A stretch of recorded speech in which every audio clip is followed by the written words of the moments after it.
नेमकं म्हणजे आता सर्वांना माहिती आहे की आता नुकतेच लोकसभा निवडणूक पार पडली आहे.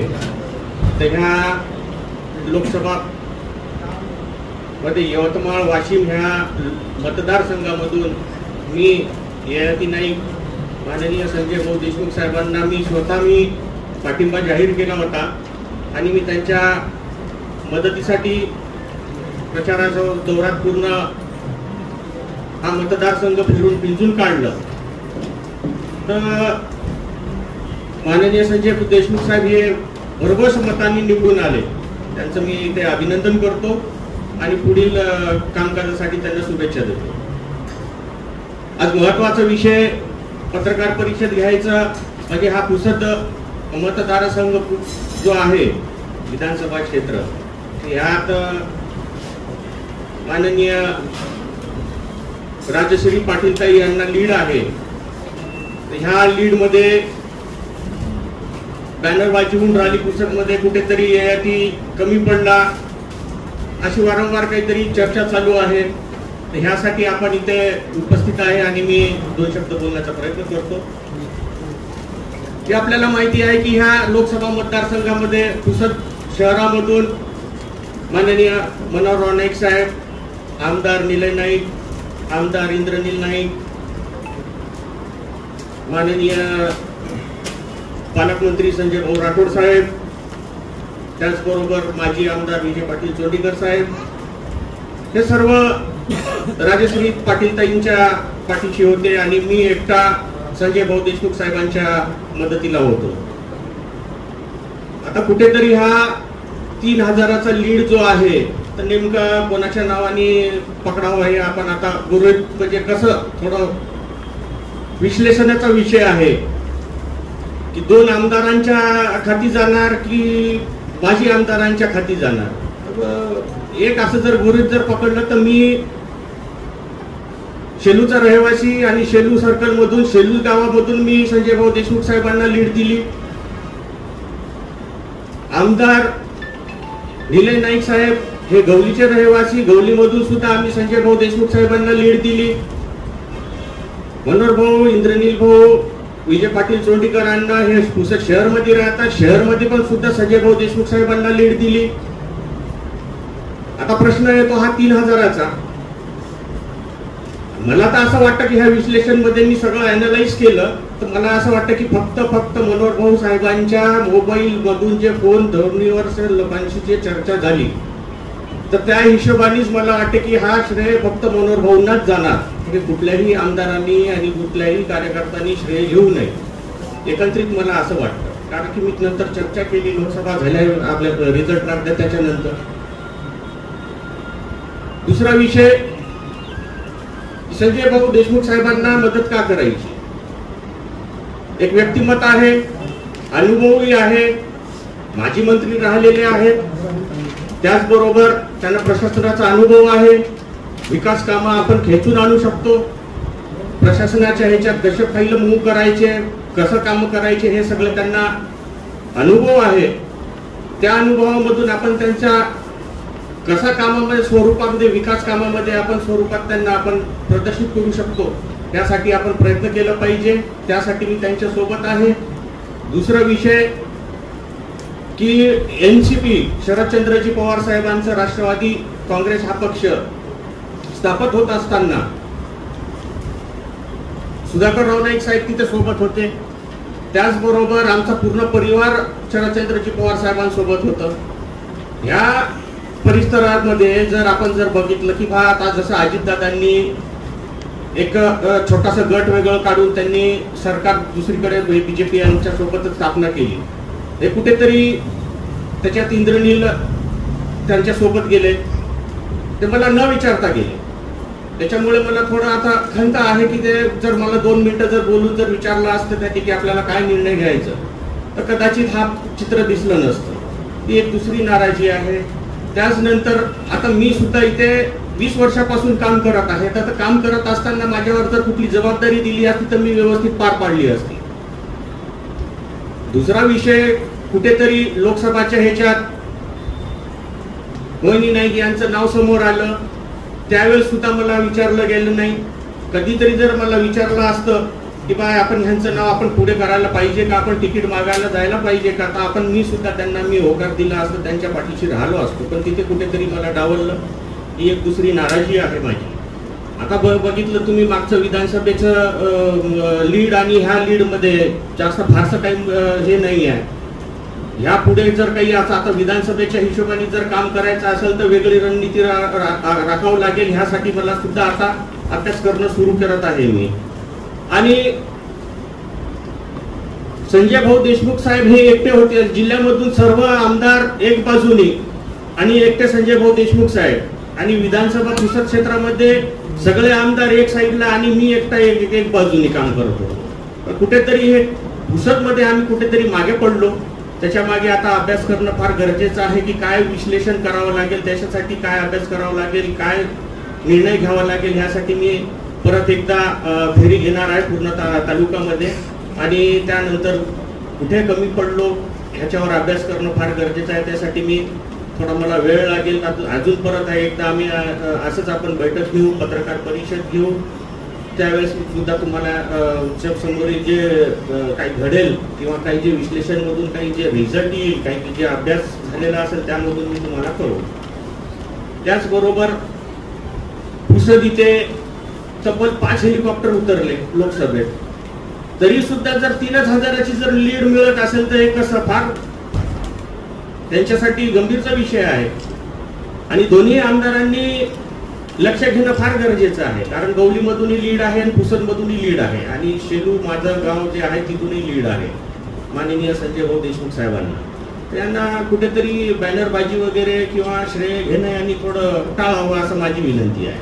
किंवा श्रेय फक्त मनोहर नाईक साहेबांनाच जातं. त्यांच्या मोबाईलद्वारे सर्व लोकांशी जे संपर्क केलं तोच रिझल्ट मला दिसून येत आहे. कारण की काही वरिष्ठ लोकांसोबत मी चर्चा केली की मी जे विश्लेषण केलं होतं याच्यात एवढं फरक का पडलं, तर कुठेतरी भाऊंचा प्रभाव आजही आहे हे आपल्याला समजून येतं.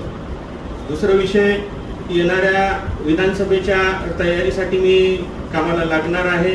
आपण सहकार्य करणार, त्यासाठी मी तुमचं विनंती व्यक्त करतो. जे काही पुढील कामं राहते आता याच्यानंतर, आता नुकतीच लोकसभा पार पडली आहे, तर ह्या लोकसभेच्या निवडणुकीमधून अजून हे सर्व पक्षीय बाहेर येण्याच्या ह्याच्यात थोडा वेळ घेत आहे. तर जेव्हा कधी आता पूर्ण समोरची जी बैठका होतील त्या बैठकाच्या हिशोबाने जे कशी रणनीती ठरेल तर त्यानुसार मी तुम्हाला कळवू. आणि आज इथे ही लोकसभा मतदारसंघामध्ये मला लोकांनी ज्यांनी पाठीशी उभं राहून मला मदत केली त्यांचा मी खूप इथे आभारी आहे. 3,000 मतांचा लीड जे मिळालेलं आहे तर त्याच्यामध्ये मनोहर भाऊंचा प्रभाव दिसून येतो. समजा जर मनोहर भाऊंनी तुम्हाला सांगितलं की तुम्ही विधानसभा लढवू नका, तर पुढे काय तुमचं? नाही, आज बघा, मी पवार साहेबांच्या गटातच आहे असं जर बघितलं तर, कारण हे सोडून जात असताना मला काही घेऊन गेले नाही. मी स्वतंत्र आहे आज की मी माझा निर्णय मी घेऊ शकतो.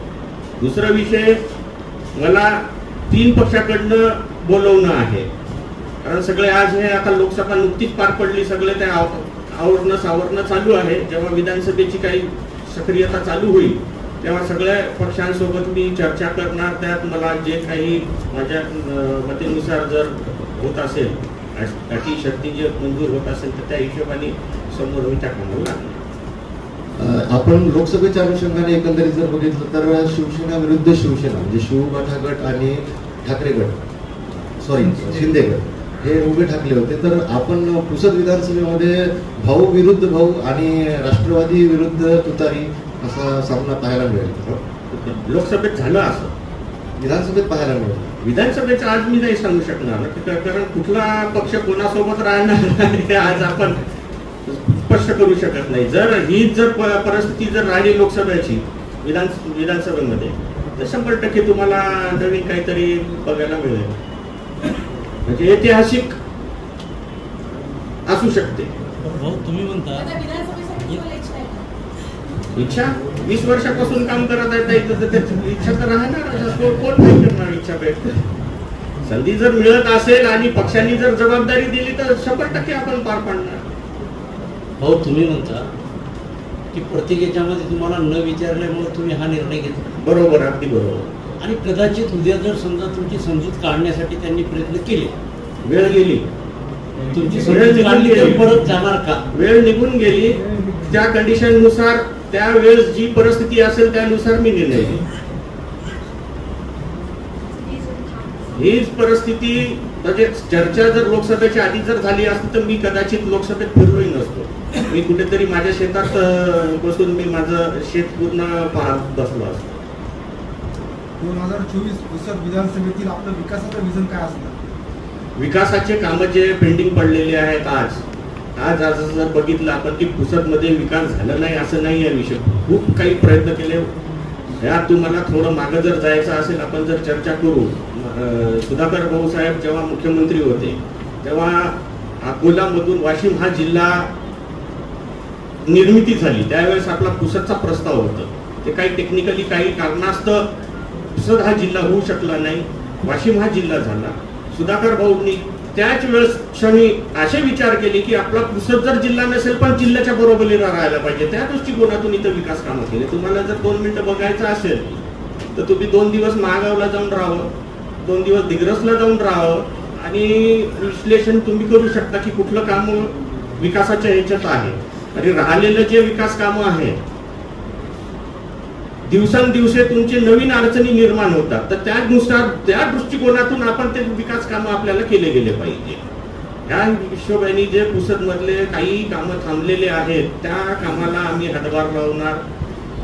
आज मी जिल्हा परिषद मध्ये शेंबाळ पिंपरी सर्कल मधून सदस्य असताना माळ पठारावरची जी अडचणी आहेत ती तिथं मी समजून घेतली. मला कदाचित कुठे जर संधी जर मिळाली तर 100% मी त्याचं कामाला मी हातभार लावणार. पण आज मी तुम्हाला काय विश्लेषण आहे, मी काय करू शकतो, आज जर बोललो दुसऱ्यांनी ऐकलं आणि दुसऱ्यांनी काम केलं तर सगळ्या दुसऱ्याला जाणार. त्याच्यामुळे मी हे नाही सांगू शकत की मी माझ्या डोक्यात काय काय विकास कामं आहे. तर जे विकास कामं आहे माळपठारचे आहे, रोडची कनेक्टिव्हिटी आहे, रिंग रोडचा विषय होतं. मी 2011ला शिवमंगल कार्यालयावर जेव्हा राष्ट्रवादीची जेव्हा मीटिंग झाली होती तेव्हा मी तिथे सुचवलं होतं की एक पुसदला रिंग रोड अतिशय महत्त्वाचा आहे, गरजेचा आहे. त्यानंतर काशेटवार साहेब भाऊंचे पीए होते, त्यांना मी त्यांच्यासोबत मी चर्चा केली की आपण रिंग रोड कुठून कसं घेऊ शकतो. तर हे 4 गावं जर आपण आजूबाजूचे जर जोडले ते 4 गावं आपण जोडू शकतो आणि रिंग रोड सहजच करू शकतो. पण आज श्रेय दुसरे घेऊन राहिले ठीक आहे, विषय वेगळा आहे. तो कोणी श्रेय घेऊ शकतो असं काही ते नाही आहे. राहिला विषय पाण्याचं, ऑलरेडी एक भुज धरणावरून पाईपलाईन आलेली आहे. दुसरी आता इसापूरवरून पाईपलाईनची काम चालू आहे. माधव काका त्याचं नाव होतं. 2012 पासून आम्ही त्या कामामागे होतो. कुठेतरी त्या योजनेमध्ये फक्त 4च गावं होते. तर 4 गावाच्या हिशोबाने एवढा मोठा निधी खर्च करणं आणि आउटपुट त्याच्यातून निघत नव्हतं. म्हणजे जे पाणीपट्टी आपण जे खर्च म्हणतो त्या अगेन्स्टला तितका रेव्हेन्यू यायला पाहिजे.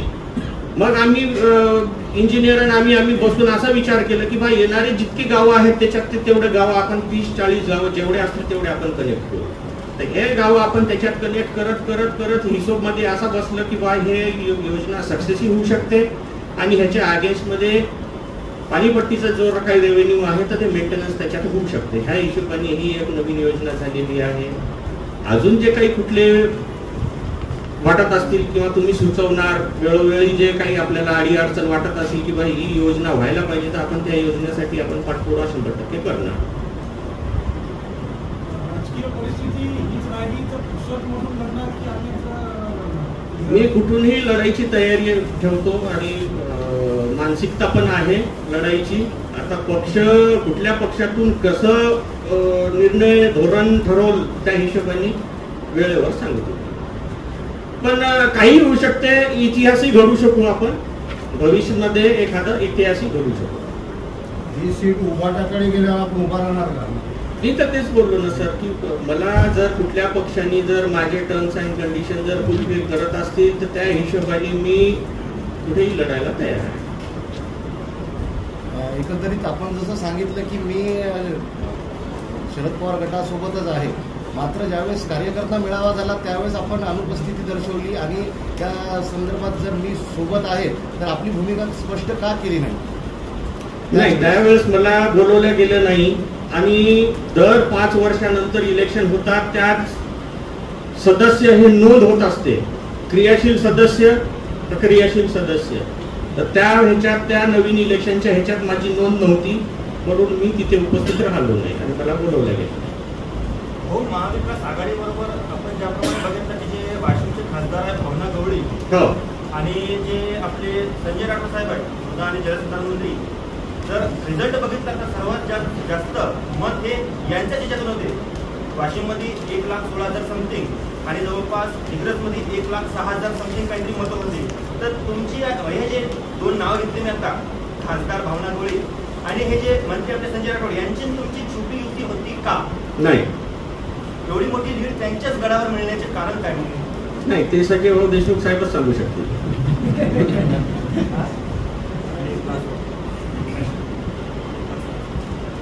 मी कालच बोललो होतो भाऊला, संध्याकाळी चर्चा झाली होती आमची. तर ते बॅनरचं मी जे म्हटलं होतं मुद्दा, तर मी ते एक बॅनरचं उदाहरण दाखवलं होतं वसंत मनाली चौकातलं. तर मी त्यांना विचारलं होतं तर ते काय म्हणत होते की बा कोणी काही जरी म्हणत असतील तर माझ्याच्याने जेवढे प्रयत्न होते तेवढे प्रयत्न माझ्याकडून केले आणि मी त्याच्यामध्ये सक्सेस झालो असं मला वाटतं. कोणतरी भाऊ नाही नाही, ते तुम्ही तसं समजू नका, तसं काही नाही आहे. तुम्हाला स्पष्ट करून मी सांगितलं, 4 लोकांशी चर्चा केली की लीड मिळायचं कारणच एकमेव मनोहर भाऊ यांचे पुढे. त्यांचं ते तर श्रेय तर तेच घेऊन राहिले. तिथे कसं श्रेय घ्यायची? गवली गावात आमदार निलय नाईक साहेब ते तिथं रहिवासी तिथं राहतात, ते त्या गावात लीड आहे संजय भाऊ देशमुख साहेबांना. शेलूमध्ये माझं तिथं मतदान आहे, मी त्या गावाचा आता रहिवासी. मी संजय भाऊ देशमुख साहेबांना लीड दिली. 4ही आमदार पुसद शहरामध्ये राहतात, पुसद शहरामधूनही लीड आहे संजय भाऊ देशमुख साहेबांना. तर मग श्रेय त्यांना कसं काय? दावाच केला. त्यासाठीच पत्रकार परिषद घेऊन मी तुम्हाला ते सांगत आहे की विश्लेषण करून मी हे सांगत आहे की यांनी ते श्रेय घेऊ नये दोघा आमदारांनी. असं म्हणता येणार नाही का मग की हे सर्वच जण तुमच्या सोबत छोटी युती म्हणून होते म्हणून असं म्हणता नाही येणार का? नाही, उघडपणे आम्ही प्रचार केला ना. महाराष्ट्राची एकंदरीत परिस्थिती पाहता राजकारण काही होऊ शकतं. कदाचित उद्या वेळेवर आपली उमेदवारी डावलण्यात आली तर आपली अपक्षाची सुद्धा तयारी आहे. हो, पण रणनीतीच्या हिशोबाने माझ्याकडे जे 4-5 रणनीतीची मी योजना जी आखून ठेवलेली आहे. आता पक्षाचे जे वरिष्ठ अधिकारी पदाधिकारी यांच्याशी चर्चा होईल, जितकी त्यांना समजणूक होईल, जे त्यांना मुद्दा पटेल, जी रणनीती पटेल त्या रणनीतीनुसार लॉन्च होईल. ही आजची प्रेस कॉन्फरन्स आपण शरदचंद्र पवार राष्ट्रवादी काँग्रेसच्या गटाच्या हिशोबाने बोलवली आहे की वैयक्तिक? मी व्यक्तिक बोलवली, कारण बाकी दुसरे मग शरदचंद्र पवार गटाचे मुद्दे दिसत नाही. मी व्यक्तिगत माझी पत्रकार परिषद बोलवलेली आहे. मी महंत सुनील महाराज यांना पण विनंती केली होती, पण ते बाहेर गावी असताना म्हणजे त्यांचा पूर्वनियोजित दौरा असल्यामुळे ते आज उपस्थित राहू शकले नाही. माननीय संजय भाऊ देशमुख साहेब पण उपस्थित राहणार होते, पण त्यांना सुद्धा दिल्लीला अर्जंट बोलवण्यात आलं, ते राहू शकले नाही. डॉक्टर नदीम साहेबांना बोलवलं होतं, डॉक्टर मेमन साहेबांना बोलवलं होतं. त्यांचे तांत्रिक काही अडचणी घरगुती असल्यामुळे ते उपस्थित राहू शकले नाही. तरी त्यांना मी सांगितलं की बाबा माझी व्यक्तिगत आहे, तुम्ही येऊन उपस्थित राहू शकता, तुम्हाला 2 प्रश्न विचारतील तर तुम्ही उत्तर देऊ शकता. अशा पद्धतीने मी त्यांना विनंती केली होती.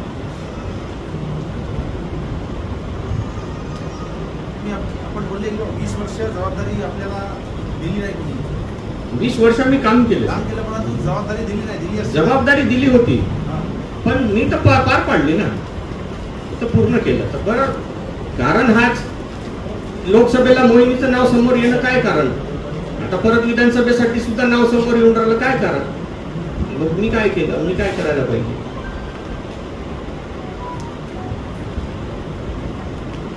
विकास कामासाठी निवडणूक लढणार आहे की विकास कामासाठीच?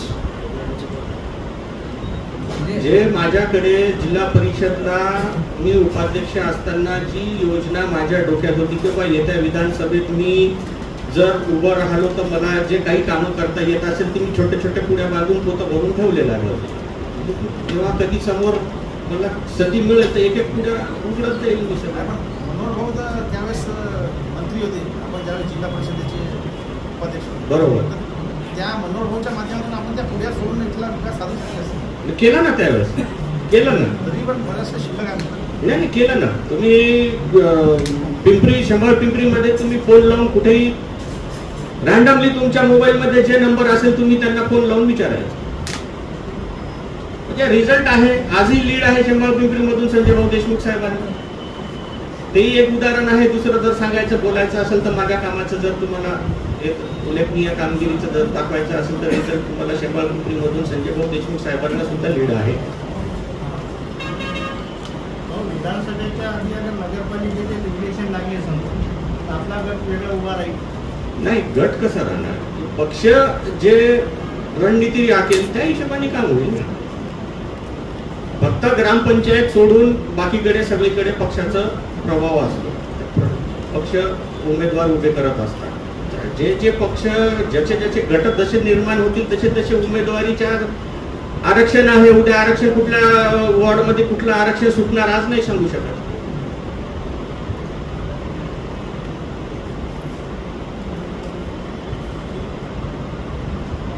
विकास कामासाठी जर उमेदवारी तुम्हाला म्हणजे निवडणूक लढवायची आहे तर मग या सध्याचे जे आमदार आहेत हे निष्क्रिय आहेत का असं म्हणायचं? बिलकुल 100%.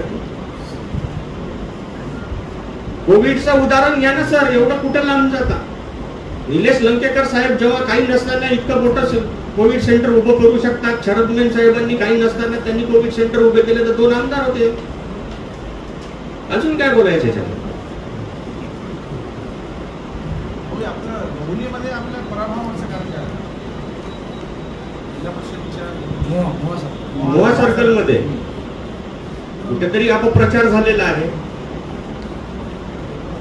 ती रागीट आहे पण मी कामासाठी आहे. स्ट्रिक्ट आहे.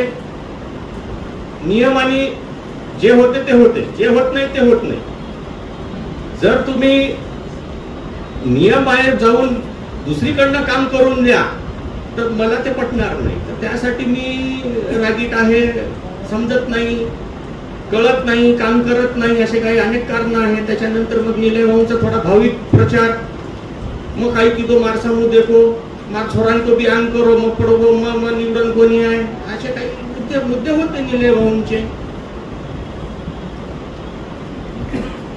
त्याच्यामुळे मी कुठेतरी तिथे मागे पडलो असं दिसत. बरं भाऊ, आता निलय भाऊ उभे राहतील, इंद्रनील राहतील तर नाही धरण्याची ती हे फाईट होईल का इथं? हे बघा, आज अजितदादा गट काय निर्णय घेतील भविष्यात हे आज आपल्याला माहिती नाही. माननीय शरदचंद्रजी पवार साहेबांबरोबर राहतील की माननीय मोदी साहेबांबरोबर राहतील आज आपल्याला ही काही आयडिया नाही. मी हे विचार करून उतरलेला आहो की आज लोकसभेमध्ये जर आपण काम केलं, बीजेपी तर्फे आमदार निलय नाईक साहेब, अजितदादा गटातर्फे इंद्रनील, 2 पैकी एकालाच तिकीट मिळेल. एक आमदार तर आज सोडून गेला. राहिला दुसरा प्रश्न, पण जो कधी येईल तेव्हा बघू आपण सोबत. दोघंही आले तरी चालते. आणि मी इलेक्शन लढणार, हारणार, जिंकणार हे तर चालत राहणार आहे. आपल्याला डोक्यात एक ठेवाच लागणार. एक ते हारणार तर जिंकणार. भीती कसली सांगितलं ना. बिलकुल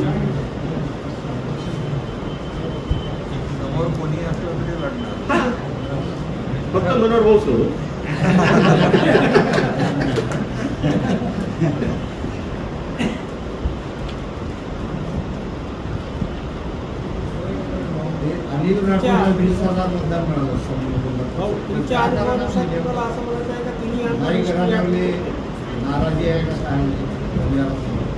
आता ह्याच्यात 3 मुद्दे समोर येतात.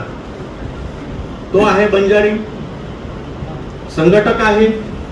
संघटनेचे जे पदाधिकारी, त्यांचे जे फॉलोअर्स आहेत तेवढा तर त्यांचा गट आहे. दुसरा विषय माननीय प्रकाश भाऊ आंबेडकर साहेबांनी त्यांना वंचितचा पाठिंबा दिलेला आहे. तो एक मुद्दा. दुसरा एक की बा पाटीलताई नाही द्यायचे नाही, देशमुख साहेबांना नाही द्यायचे नाही. दुसरा पर्याय मग काय, नोटांना टाकता मग एखाद्या उमेदवाराला दिलेलं बरं. असे पण काही लोक आहेत.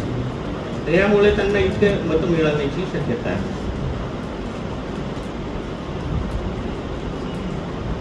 तुमची मतं होती का 20,000पैकी? हा सर, 20,000पैकी जी मतं आहेत हा, ती तुमची होती का?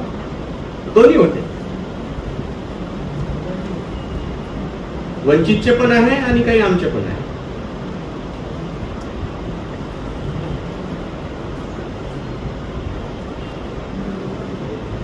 आता दगड धानोरा त्याचा बघा, पाटीलताईंना जास्त आहे, देशमुख साहेबांना कमी आहे. देशमुख साहेबांचं गाव आहे आणि तिथे म्हणजे प्रवीण राठोड यांना जास्त मतदान आहे. काय कारण? खूप गाव आहेत असे. विधानसभेमध्ये असा ट्रेंड राहील का? नाही, लोकसभेचा ट्रेंड वेगळा असतो, विधानसभेचा वेगळा असतो. ते देश लेवलवर पाहायला जातं, इथे स्थानिक लेवलवर पाहायला.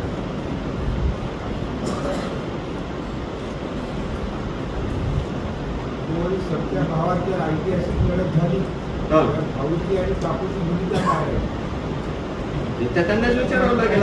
त्यांनाच विचार कोणाच्या बाजूने राहतील. एक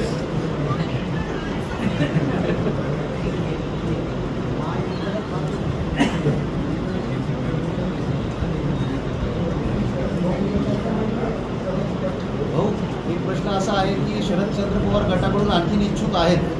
हो, जसं आपण शरदचंद्र पवार गटामध्ये आहे, बिलकुल असतील. तर आपल्याला जर उमेदवारी मिळाली तर ते आपल्यासोबत असतील 100%.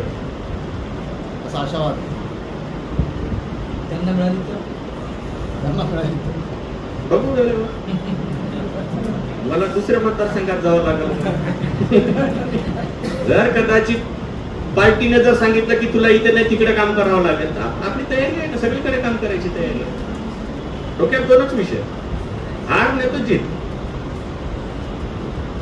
लढणार, बिलकुल लढणार.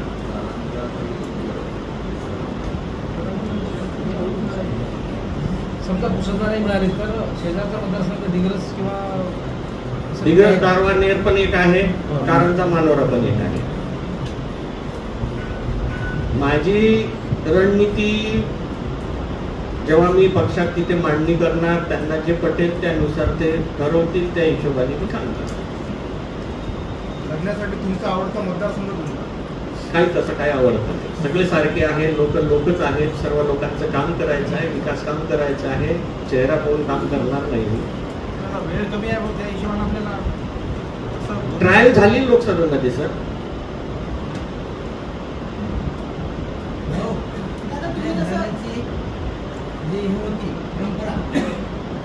वसंतराव जेव्हा काम करत होते मंत्रिपदावर, तर सुधाकर भाऊ पाहत होते. नंतर सुधाकर भाऊ जेव्हा होते तेव्हा मनावर पाहत होते. तर आता इंद्रिल भाऊ आहे तर आपल्याकडे का लक्ष दिलं नाही? थोडं मागे जाऊ आपण. वसंतराव नाईक साहेब काम करत असताना बाबासाहेब नाईक काम पाहायचे इकडे. सुधाकरराव नाईक साहेब मुंबई सांभाळायचे तेव्हा मनोहर भाऊ इथं पुसदला सांभाळायचे. आणि कुठेतरी घरात चर्चा होत असताना इंद्रनीलला समोर करायचं. ठीक आहे म्हटलं, मान्य आहे, काही हरकत नाही. वसंतराव नाईक साहेब ही बाबासाहेबपेक्षा लहान होते. म्हटलं इंद्रनील लहान आहे तर आपल्याला काही हरकत नाही. बाबासाहेबांनी जसं काम केलं तसं या की नाही काम करणार. पण कुठेतरी एक घरातून दुसरं नाव समोर येऊन राहिलं तर मला तो विचार करायचा भाग पडला. ते तुम्ही भावना विचारा, कारण मी बोलून कंटाळलो. म्हणून कंटाळून मी हे निर्णय घेतला की संजय भाऊ देशमुख साहेबांना आपल्याला पाठिंबा द्यायचा आहे.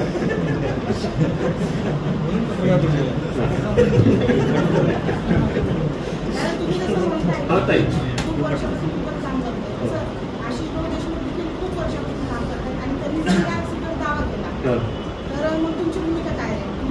बिलकुल मदत करणार. पण ते ग्राउंड लेवलवर ते काम करतील का, ते हे त्यांच्यावर अवलंबून आहे. हा बिलकुल.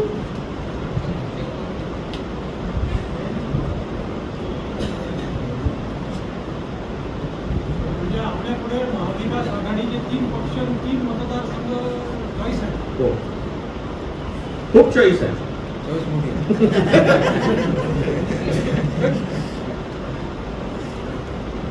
अजून काही सर, ज्या प्रकारचा आपला पर्स्पेक्टिव्ह आहे आणि आपण जवळून बघितलं आहे तसं मागील 5 वर्षांमध्ये इंद्रनील नाईक यांनी काम केलेली आहे. जसं काम व्हायला पाहिजे तसे काम झालेले नाही आहे.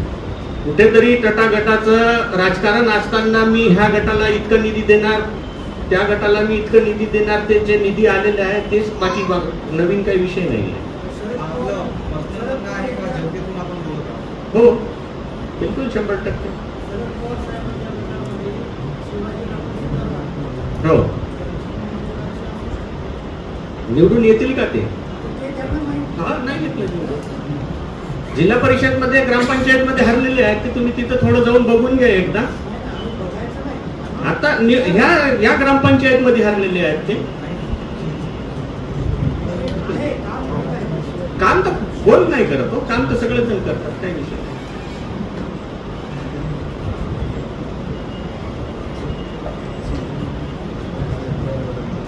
ठीक आहे. तर आज आपण सर्व इथं माझ्या आपल्या पुसद विधानसभा मतदारसंघाच्या अनुषंगाने आणि झालेले लोकसभा निवडणुकीच्या हिशोबाने आज जी आपण पत्रकार परिषद बोलवली आहे, आपण सर्व उपस्थित राहिलो त्यासाठी मी तुमचा खूप खूप आभार व्यक्त करतो. धन्यवाद.